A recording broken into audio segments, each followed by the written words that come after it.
Compromise politics కనబడతలేదా అన్న TRS plus Congress మధ్యన. కాబట్టి దయచేసి ప్రజలను అర్థం చేసుకోమని అదే కోరుతా ఉన్నాం. ఏం భాష అన్న? కేటీఆర్ భాష ఎట్లుంది, రేవంత్ రెడ్డి భాష ఎట్లుంది, ఏం భాష? మీరు ఎమ్మెల్యేలు, మంత్రులు, ముఖ్యమంత్రులు అయిన వాళ్ళు ఈ భాష వాడితే రేపు సభ్య సమాజం సిగ్గుతో తలదించుకుంటుందన్న. అందుకని దయచేసి ఒకసారి ఆలోచించమని చెప్తా ఉన్నాం మేము తెలంగాణ సమాజానికి. Definitely we are for the poor only. Poorest of the poor should be served first. మేము వస్తే అంత్యోదయ గరీబుల కోసం నిలబడేటువంటి పార్టీ భారతీయ జనతా పార్టీ. వీళ్ళు వాటాలు పంచుకున్నందుకు కుటుంబ పాలన కోసం వీళ్ళు చేసుకుంటున్నారు. ఢిల్లీ కప్పం కడుతున్న ఆయన అంటాడు, ఈయన చేస్తున్నాడని ఈయన అంటాడు. కేసులు అయితే ఇన్వెస్టిగేషన్లు ముందుకు పోవు. ఏ కేసు ముందుకు పోదన్న.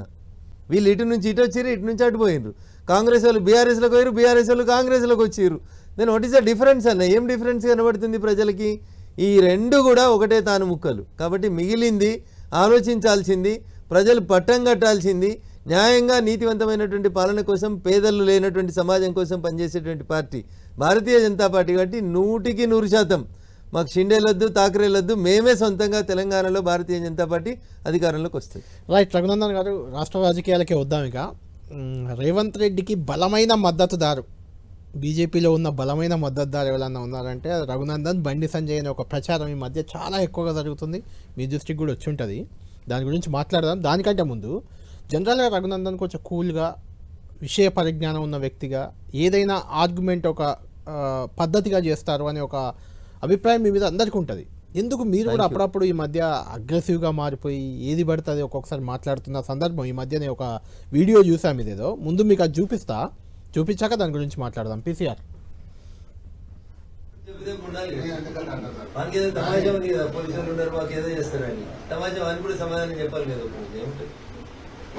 ఏముంది మాట పోర్పాటు చేయని పోర్టు డ్రెస్ పాస్ మీరు కొడతలేరా? మీరు కొడతలేరా అంటున్నారు. మీరు కొడతలేరా అంటున్నారు. నిన్న మొన్న టెంట్ కింద కొడతలేరా? మీరు లాఠీలో ఎట్లా పడితే అట్లా కొడతలేరా? మీరు రక్తాలు గారితో కొడతారు. మీరు కొడితే న్యాయం ఎట్లయితుంది, మేము కొడితే అన్యాయం ఎట్లయితుంది? చట్టం ముందు అందరం సమానమే కదా. ఉరుకుతుంటే వెనక పడి కొడతారు కదా. అల్కగా ఊర్లలో ఇచ్చుడు, బెదిరించుడు, నీ దగ్గర ఏం కాగితం ఉంది, గుడికి ఏం కాగితం ఉందని బెదిరించుడు, ఇట్లాంటి చేసిన అయితే మేము ఊరుకోం చేయగలం. మీరు రెవెన్యూ తీసుకొచ్చి చేయొద్దని చెప్తున్నా. ఏం చెప్తున్నా? మమ్మల్ని పిలిచేకంటే ముందు నోటీసులు ఇరుగా తహసీల్దార్ నోటీసు ఇచ్చి తెచ్చుకోండి అని చెప్తున్నాం. ప్రభుత్వమే హైడ్రా పేరిట రంగనాథ్ అనేటువంటి ఒక ఐపీఎస్ ఆఫీసర్ పెట్టి ప్రభుత్వ భూములలో ఎవరైనా కన్స్ట్రక్షన్ చేస్తే డిస్మెటల్ చేయమని చెప్పింది. అదే పని రంగనాథ్ గారు చేస్తున్న పనే మా కార్యకర్తలు అసైన్మెంట్ భూములలో, ప్రభుత్వ భూములలో ఇల్లీగల్ గా కన్స్ట్రక్షన్ జరుగుతుంటే స్పందించాల్సిన తహసీల్దారో పంచాయతీ సెక్రటరీ స్పందించినప్పుడు మా వాళ్ళు పోయి అక్కడ కన్స్ట్రక్షన్ ఆపేటువంటి ప్రయత్నం చేసిన సందర్భంగా జరిగిన ఘర్షణకి ఇంత అరాచకంగా పోలీసులు మమ్మల్ని అరెస్ట్ చేసి హింసించడం అనేది కార్యకర్తల్ని అర్ధరాత్రులను తీసుకుపోయి రిమాండ్ చేసేటువంటి కార్యక్రమాన్ని నిరసిస్తూ ప్రజాస్వామ్యబద్ధంగా మేము మా నిరసన ఇక్కడ దాకా తెలియజేయడం జరిగింది. రైట్. రఘునందన్ కదా, ఇష్యూ నాకు తెలుసు. మీ కార్యకర్తలను అరెస్ట్ చేశారు, దాని మీద మీరు మాట్లాడారు. అయితే ఆ 2 వీడియోల్లో కూడా నాకు 2 అబ్జెక్షన్లు ఉన్నాయి. ఒకటి, పోలీసు వాళ్ళని మీరు అంటున్నారు, మీరు కొడతారు కదా, మేము కొడితే తప్పేంటి? పోలీసు వాళ్ళు కొట్టడం, మీ కార్యకర్తలు కొట్టడం ఒకటేనా? ఒకటి ఫస్ట్ వీడియోలో. సెకండ్ వీడియోలో హైడ్రా రంగనాథ్ కూల్ చేస్తున్నాడు, మేము కూల్ చేస్తే తప్పేంటి? హైడ్రా రంగనాథ్ కూల్ చేయడం, మీ కార్యకర్తలు కూల్ చేయడం కరెక్టేనా? ఇదే మాట్లాడదాం. రఘునందన్ గారు, ఇంతకుముందే మీకు ఒక వీడియో చూపించాను, అది మీ కాన్స్టిట్యున్సీలోనే, మెదక్లోనే జరిగింది. ఎందుకంటే పోలీసులకు అంత మాస్ వార్నింగ్ ఇచ్చారు, పోలీసులు అక్కడ మీ కార్యకర్తలు ఎంత ఇబ్బంది పెట్టినా దాడులు చేస్తాం, కూల్ చేస్తాం, ఇలాంటిది ఎందుకు వచ్చింది అక్కడ? సో చట్టం ఏం చెప్తుంది అనేది ముందు కళ్యాణ్ గారు ప్రజలకి మీకు కూడా ఒక మాట తెలియదని కాదు, మళ్ళొకసారి దాన్ని రీఫ్రెష్ చేయాలనుకుంటున్నాను నేను. రోడ్డు మీద మనం ఇద్దరం నడుచుకుంటూ పోతా ఉన్నాం, మన కళ్ళ ముందు ఎవరో ఒకతను కత్తితోటి ఇంకొక ఆయనను పొడిచి పారిపోతూ ఉన్నాడు. పోతే పోయినలే పోలీసులు వస్తారు చూస్తారని చూడాల్సిన అవసరం లేదు. యూనిఫామ్ లేకున్నా, మీరు పోలీసు కాకున్నా, మీ కళ్ళ ముంగట ఒక నేరం జరిగినప్పుడు మీరు పోలీసుగా యాక్ట్ చేసి వాడిని పట్టుకోవచ్చు అనేది మన భారతదేశంలో ఉన్నటువంటి చట్టాలు చెప్తాయి. మీ కళ్ళ ముందు నేరస్తుడు వారిపోతుంటే నువ్వు పట్టుకున్నావు అనుకోనా, నువ్వెందుకు పట్టుకున్నావు అని అడిగే అధికారం పోలీసు వాడికి ఉండదు. దెన్ యూనిఫామ్ లేనటువంటి పోలీస్ మీరు. ఎక్కడైనా చట్ట వ్యతిరేకమైన పనులు జరుగుతుంటే, సమాజానికి నష్టం కలిగించేటువంటి పనులు జరుగుతున్నప్పుడు any citizen of this country can react like A police. తీసుకుపోయి నేరస్తుని సంబంధిత దగ్గరున్న పోలీస్ స్టేషన్లో అప్పచెప్పవచ్చు. మీరంతా యూనిఫామ్ లేని లేదా మనమంతా యూనిఫామ్ లేని పోలీసు వాళ్ళని, అది గుర్తుపెట్టుకోరు. ఫస్ట్ ఆఫ్ ఆల్ నేను అక్కడ చెప్పిన మీకు నచ్చని లేదా మీరు కాంట్రడిక్ట్ అయిన 2 విషయాలు చెప్పినారు. నేను అక్కడ అగ్రెసివ్గా మాట్లాడలేదు. పోలీసులతో నేను చెప్పినటువంటి అంశం ఏంటంటే అక్కడ గొడవ జరగలేదు. బేసికల్గా నేను మా వాళ్ళు కొడితే తప్పేంది అని అడిగిన. నేను ఆ ఆవేశంలో ఆ గొడవలో ఆ బాధలో అడిగితే ఉంటాను నేను. మీరు అక్కడ ఏదో నాన్ బెయిలబుల్ కేసులు పెట్టి మా వాళ్ళని రిమాండ్ చేస్తారు కదా. 4 ఇటుకలు పచ్చిగున్న ఇటుకలో గోడను నూకేసిర్రు వాళ్ళు. ఏ గోడ? అసైన్మెంట్ భూములలో గోడ కడుతుంది. కన్స్ట్రక్షన్ అవుతుంటే పంచాయతీ సెక్రటరీకి చెప్పారు, తహసీల్దార్కి చెప్పారు, ఎవరికి చెప్పినా పట్టించుకోకపోతే గోడలు లేస్తూ ఉంటే రేపు మళ్ళీ స్లాబ్ అయిన తర్వాత ఆపడం కష్టమవుతుందని వీళ్ళు పోయి ఒక గోడని నెట్టేసిండ్రు. పొద్దున కట్టిన గోడ కాబట్టి పచ్చిటికలు ఉంటాయి కాబట్టి పడిపోయింది. దానికేం గడ్డపారలు వాడలేదు, లేకపోతే గొడ్డలి కొడవలి పార తట్ట ఎవరి మీద దాడి చేయలేదు, ఎవరిని కొట్టలేదు. నేను అదే చెప్పిన, మా వాళ్ళు ఎవరిని కొట్టలేదు, తిట్టలేదు. పచ్చిగా ఉన్న ఒక గోడని ఇట్లా నెట్టేస్తే ఆ గోడ పడిపోయింది. అది పడగొట్టి మేము నిరసన చెప్పినాం. అక్కడ వాళ్ళు తప్పు చేస్తారు, ఆపాల్సినటువంటి యంత్రాంగం ఆపలేదు. ఈ దేశంలో లేదా ఈ రాష్ట్రంలో ఒక చట్టం అమల్లోకి వస్తుంది, మీరు చూస్తున్నారు కదా. చట్టాన్ని చేతిలోకి తీసుకోవడం కాదా? అది ఎట్లయితుంది? మేము అసైన్మెంట్ భూమిలో కన్స్ట్రక్షన్ జరుగుతుంటే ఆపుమని రిపీటెడ్ గా చెప్తే ఎవరు ఆపకపోతే కూల్చేయచ్చా? అడ్వకేట్ కూడా యంత్రాంగం ఎవరు స్పందించకుంటే ఇష్యూని ప్రభుత్వం దృష్టికి తీసుకురావడానికి ముందు పంచాయతీ సెక్రటరీకి చెప్పినాం, తహసీల్దార్కి చెప్పినాం, పోలీసు వాళ్ళకి చెప్పినాం. అన్న ఊర్లో పల్లెటూర్లలో కోర్టులకు పోయి కొట్లాడి వకీళ్ళని పెట్టుకునేంత కెపాసిటీ సామాన్య ప్రజలకు ఉండదు. తను ఒక విధంగా నిరసన తెలియజేయాలనుకున్నాడు. ఆ నిరసనలో భాగంగా పచ్చిగున్న 4 ఇటుకల్ని వడగొట్టిండు. దాంట్లో వాట్ ఈజ్ రాంగ్ ఇట్ అని అడిగిన నేను. దాన్ని ఎందుకు కంపేర్ చేసిన అంటే అప్పుడు రాష్ట్రంలో బర్నింగ్ టాపిక్ ఒకటి జరుగుతుంది, అది హైడ్రా. మరి పోలీసు వాడు గోడలెట్ట కూలగొడతాడు? పోలీసు వానికి ఏం అధికారం ఉంది? పోలీసు వాడు లా అండ్ ఆర్డర్ చూడాలి కదా. మరి ఎన్నో చెరువులు కట్టిండని పోలీసు వాడు ఇల్లు ఎట్లా కూలగొట్టిండు? రెవెన్యూలు కూలగొట్టాలి కదా. ప్రధానంగా బలమైన రఘునందన్ కదా. ఒకటి పొంతం లేకుండా అడగొద్దు కళ్యాణ్ అన్న. నేనేం చెప్పిన ఆ రోజు కూడా ఇదే స్టూడియోలో ఈయనే కూర్చొని చెప్పినా, ఇప్పుడు కూడా అదే రిపీట్ చేస్తున్నా. చెరువులు, కుంటలు, నాలాలు, వరదల గడ్డంగా కట్టినటువంటి కన్స్ట్రక్షన్స్ కొనసాగిస్తే ఈ దేశంలో ఎకలాజికల్ ఇంబ్యాలెన్స్ వస్తుంది. మొన్న చూసినటువంటి వయనాడు, అంతకుముందు చూసిన ఉత్తరాఖండ్, అంతకుముందు చూసిన కేదార్నాథ్లో కళ్ళ ముంగట మనుషులు కొట్టుకుపోయి చచ్చిపోతున్నారు. ఈ భాగ్యనగరం ఇంకో 10 కాలాల పాటు విరాజిల్లాలంటే ఇలా ఢిల్లీ ఏముందన్న? ఆఫీసులకు రాకమంటుర్రు, ట్రక్కులు రాకమంటుర్రు, సుప్రీంకోర్టు జడ్జిలు బెంచ్ మీద కూర్చునే పరిస్థితి లేదు. రేపు పోయినాక మా ఎంపీల పరిస్థితి ఏందో, రేపటి నుంచి ఆ కాలుష్యం పరిస్థితి ఏందో చూస్తుర్రు. ఇట్లాంటి దుస్థితి రావద్దంటే పర్యావరణాన్ని రక్షించడానికి సుప్రీంకోర్టు ఈ దేశ సర్వోన్నత న్యాయస్థానం చెప్పింది, చెరువులు కుంటలలో ఏమన్నా కడితే కూలగొట్టుర్రే అని చెప్పారు. కూలగొడితే మంచిది అన్న నేను. దానికి రఘునందన్ రావు రేవంత్ రెడ్డికి బలమైనటువంటి మద్దతుదారు. ఏం మాట్లాడతారు? కేటీఆర్ టీవీ ఛానళ్లలో బీజేపీకి 8 మంది ఎంపీలు ఉంటే 4 ఎంపీలు బీజేపీ వాళ్ళు పోయి కాంగ్రెస్ కి సపోర్ట్ చేస్తున్నారు. దిస్ ఇస్ వాట్ రేవంత్ రెడ్డిని పాయింట్ ఏంటంటే రఘునందన్ ఆ విషయంలో ఈవెన్ మూసీ గానీ హైడ్రా విషయంలో గానీ రేవంత్ కి లేకుంటే సర్కార్ కి కాంగ్రెస్ ప్రభుత్వానికి బలమైన మద్దతుదారుగా వాయిస్ వినిపించారు. ఇది దురదృష్టకరం. కొంతమంది మీ ఎంపీలు మీ నాయకులు బీజేపీ నాయకులే మీ తీరును తప్పుపట్టారు. ఇది దురదృష్టకరం. మీ పేరు పెట్టకుండా సోషల్ మీడియాలో ప్రచారం కోసం చేస్తున్నారని కూడా అన్నారు. రఘునందన్ రావుకి ఎవరో ప్రచారం చేయాల్సిన అవసరం లేదన్న.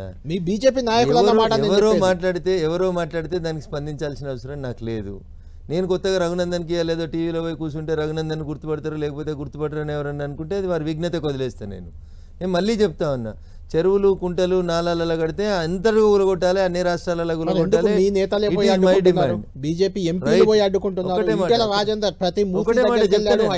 అన్న హైడ్రా వేరు మూసీ వేరు కళ్యాణ్ గారు, మీరు అర్థం చేసుకుంటలేరు. మీరు అర్థం చేసుకుంటలేరు. హైడ్రా వేరు మూసీ వేరు.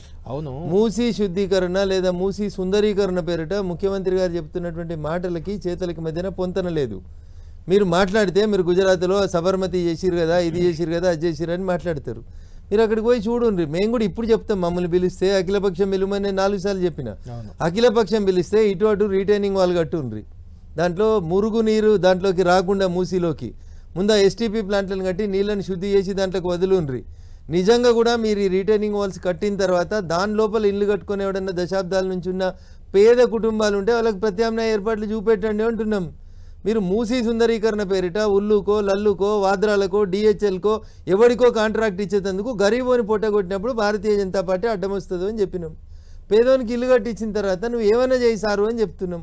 ఒక 2 BHK ఇచ్చి అంత అయిపోయిందంటే ఎట్లయితుంది అన్న? అఫ్జల్ గంజ్లు ఉన్నాళ్ళు వాళ్ళు పొద్దులైతే ఆటో నడుపుకొని గానే పొద్దు కాడికి వచ్చి అదే మురికిలో పడుకుంటున్నారు. మీరు పోయి 3 రోజులు పడుకోరు అన్నారు. నువ్వు కూడా రా పడుకుందాం అందరం కలిసి. అఖిలపక్షం పిలువమంటే పిలవడానికి ఇంట్రెస్ట్ లేదు మీకు. వెనకటికి ఎవరో అది మూసి ప్రారంభంలో వరదలు వస్తే హైదరాబాద్కి రీటైనింగ్ వాల్స్ కట్టిర్రు టెక్నాలజీ లేనప్పుడు. ఇప్పుడు టెక్నాలజీ ఇంత పెరిగింది కదన్న, రీటైనింగ్ వాళ్ళు పెట్టుండ్రి. పేదోళ్ళ ఇండ్లు కూల్చే విషయంలో భారతీయ జనతా పార్టీ అడ్డంగా ఉంటుందని చెప్పినాం, మా అధ్యక్షుడు చెప్పిండు, మేమందరం కూడా దానికి కట్టుబడి ఉన్నాం. హైడ్రా విషయంలో కూడా మళ్ళీ చెప్తా ఉన్నాం, మేము పర్మిషన్లు ఉన్న వాటిని కూల్చోమని రంగనాథ్ గారే చెప్పిండ్రు. ఆగిపోయింది ఆల్మోస్ట్. కొంచెం నేను మళ్ళీ చెప్తా ఉన్నా, ఆయన ఎందుకు ఆగిండో దాని వెనకాల ఉన్న కారణాలు ఏందో నాకు తెలియదు, కానీ నేను మళ్ళీ చెప్తా ఉన్నా హైడ్రాకి చెరువులలో, కుంటలలో, కాలువలలో కట్టిన వాటిని ఇల్లీగల్ కన్స్ట్రక్షన్స్ని కూలగొట్టుమని ఆ రోజు మీ స్టూడియోలో కూర్చొని ఏ మాటనైతే మాట్లాడినో ఇవాళ కూడా మళ్ళీ చెప్తున్నా, చెరువులు, కుంటలు, నాలాలలో కట్టినాయి. I'm not supporting Revanth Reddy. ఇది రేవంత్ రెడ్డి ముచ్చట కాదని చెప్పిన ఆ రోజు కూడా చెప్పిన మీకు. కోట్ల విజయభాస్కర్ రెడ్డి ముఖ్యమంత్రి ఉన్నప్పుడు మీరాలం ట్యాంక్ని కబ్జా చేస్తే అప్పుడు ఉన్నటువంటి ముఖ్యమంత్రి పోయి ఆ రేచల్ చటర్జీ అనేటువంటి ఒక ఆఫీసర్ని పంపించి కూలగొట్టించిండు. మరి రఘునందన్ రావు కోట్ల విజయభాస్కర్ రెడ్డి గారికి సపోర్ట్ చేసినట్ట? అరే అన్న నువ్వు బతకాలే, ఈ భాగ్యనగరం 10 కాలాల పాటు సల్లంగా ఉండాలంటే అవన్నీ కొట్టేయరా అని చెప్తున్నా. What is wrong in it అన్న? మీరు కూల్చేయమని మీరు చెప్తున్నారు, అక్కడ కూల్చే దగ్గరికి వెళ్ళి మీ ఎంపీఏ మల్కాజ్గిరి ఎంపీ ఈటెల రాజేందర్ అక్కడ అడ్డుకుంటాడు. సో ఈటెల రాజేందర్ గారు అడ్డుకున్నటువంటి అంశం ఏంటంటే, ఒక కాలనీ లేఅవుట్ అయింది, పర్మిషన్ ఇచ్చిండ్రు, ఎలక్ట్రిసిటీ పర్మిషన్ వచ్చింది, కరెంటు బిల్లు కట్టిర్రు, 20 ఏళ్ల నుంచి కట్టుకొని ఉంటున్నారు అన్న. నేను న్యాయం అందరికి ఒకటే ఉండాలని చెప్పి కన్వెన్షన్ కూడా ఒకటే నిమిషం ఎన్ కన్వెన్షన్ అన్న, ఎన్ కన్వెన్షన్ 2014లో డివిజన్ బెంచ్ ఒక జడ్జిమెంట్ ఇచ్చింది. మళ్ళీ ఇవాళ దాని గురించి ఎందుకన్నా పంచాయతీ? 2014 నుంచి 2024 దాకా కూలగొట్టకపోవడం తప్పని కొట్లాడుతున్నా నేను, మాట్లాడుతున్నాను నేను దాన్ని. నేను మాట్లాడే మాటల్ని వక్రీకరించేదో రఘునందన్ రేవంత్కు మద్దతుదారుడు, కేటీఆర్కి ఏం మాట్లాడాలో చేతగాక ఈయన మాట్లాడితే ఎట్లా? ఈ ఫార్ములా కార్లలో 55 కోట్లు ఇచ్చినా తప్పు అని చెప్పు. అరెస్ట్ చేసిన వాళ్ళంతా సీఎం అవుతారని ఈయనకేమైనా కొత్త కళ అన్నదేమో. రేవంత్ రెడ్డి అట్లే ముఖ్యమంత్రి అయిన, రేపు మా భావన్ కాదని నేను ముఖ్యమంత్రి అవుతాని బామ్మరిది ఏమన్నా ఆగమాగమై అరెస్ట్ చేయి బరాబర్ అరెస్ట్ కావాలి, బరాబర్ కేటీఆర్ అరెస్ట్ కావాలి. ఈ ఫార్ములా కార్ రేసులో ఎవని పైసలు 55 కోట్లు ఎందుకు రేవంత్ రెడ్డి అరెస్ట్ చేస్తలేడు కేటీఆర్ని? ఇద్దరు ఏమైనా ములాఖత్ అయినరా? చెప్పాలి మరి. పర్మిషన్ ఇవ్వాలి కదా దేనికోసం? విచారణకి ఇస్తాం, తప్పకుండా ఇస్తాం. లీగల్ ఇష్యూస్ చూసిన తర్వాత తప్పకుండా ఇస్తాం. దానికంటే ముందు దాంట్లో డబ్బులు ఇచ్చిన అరవింద్ కుమార్ని ఎందుకు అరెస్ట్ చేస్తలేవు? అరవింద్ కుమార్ ఎవరు? నీకు 1000 కోట్లకు నీకు నాకు ఇద్దరికి నోటీసులు పంపించిండా లేదా? రింగ్ రోడ్ టోల్ గేట్ల మీద మాట్లాడితే నోటీస్ ఇచ్చిండా లేదా? సరే, ఎమ్మెల్యేని ప్రాసిక్యూట్ చేయాలంటే నీకు టైం పడుతుంది, కానీ అక్కడ అధికారులను ప్రాసిక్యూట్ చేయమని నీ చీఫ్ సెక్రటరీ పర్మిషన్ ఇచ్చింది కదా, తీసుకొచ్చి లోపల ఎందుకు వేస్తలేవు? లేట్ ఎందుకు చేస్తా ఉన్నావు? ఇది మాట్లాడితే దీని నుంచి తప్పించుకునేందుకు రేవంత్ రెడ్డికి బలమైన మద్దతుదారులు రఘునందన్, బండి సంజయ్ వచ్చిందంటే రఘునందన్ కదా, దీనికి సంబంధించింది కాదు. దేనికి సంబంధించి? దేనికి సంబంధించి లగిచర్లకు పోయేటువంటి నైతిక హక్కు అన్న. నేను అడుగుతున్నా, నేను నా ప్రశ్నకు నువ్వు సమాధానం చెప్పు. లగిచర్లకు పోయి రంకెలేసే హక్కు హరీష్ కో కేటీఆర్కో ఉందా అన్న? మల్లన్న సాగర్లో ఊర్లు ఖాళీ చేసినప్పుడు రాత్రిపూట సిగ్నల్ బంద్ చేసి పోలీసు వాళ్ళని పెట్టి ఇంటికో డీసీఎం పెట్టి రాత్రిలు ఊర్లు ఖాళీ చేయించిన ఈ బామర్దులకి ఇలా లగిచర్లకు ఏడిచేటువంటి హక్కు ఉందా అన్న? You don't have local stand ఏమంటున్నా? ఖమ్మంలో రైతుల్ని బేడీలు వేసుకొని గుంజుకపోయిన దుర్మార్గమైనటువంటి పాలన మీరు వచ్చి ఇలా అయ్యో అని బొచ్చ కొట్టుకొని ఏడుస్తుండు. బతికున్నప్పుడు అవకు బువ్వ పెట్టని మీరు సచినంక పిన్నమ్మకు బంగారు గాజులు చెప్పిస్తా నేర్చుకుంటూ తిరుగుతుండు కేటీఆర్ అనేట ఆయన. గిదా అరెస్ట్ చేస్తే నేను ముఖ్యమంత్రి అవుతా, మా బావని నేను ఓవర్టేక్ చేస్తా అని ఆశపడుతున్నట్టున్నాడు. తప్పు చేసినోడు ఎవడైనా బావైనా బామ్మరిదైనా పోవలసిందే. టైం దగ్గరకు వచ్చినప్పుడు పోతారు, ఒకరోజు వెనక ఒకరోజు ముందు.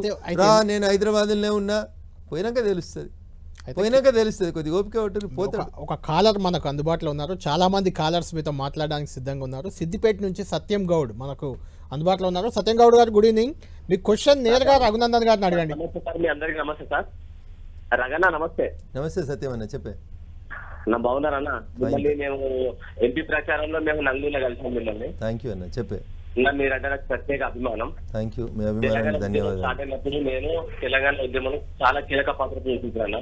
మీలాగానే ఈ కల్వకుంట్ల ఫ్యామిలీ తోటి చాలా 10 ఏళ్ళు దోసుకెత్తున్నారన్న.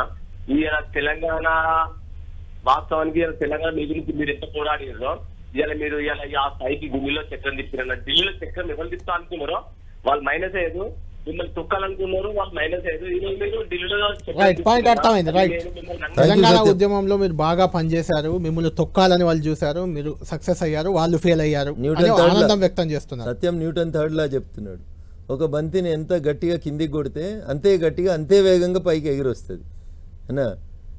చాలా రిథమిక్గా చెబుతురు, ఈడీలు బోడీలు మోడీలు ఎవడెత్తడో రాన్రి ఏం పీక్తారో పీకుర్రు ఇట్లే మాట్లాడిర్రు అన్న, ఇంతకంటే గలీజ్ భాషలు మాట్లాడిర్రు.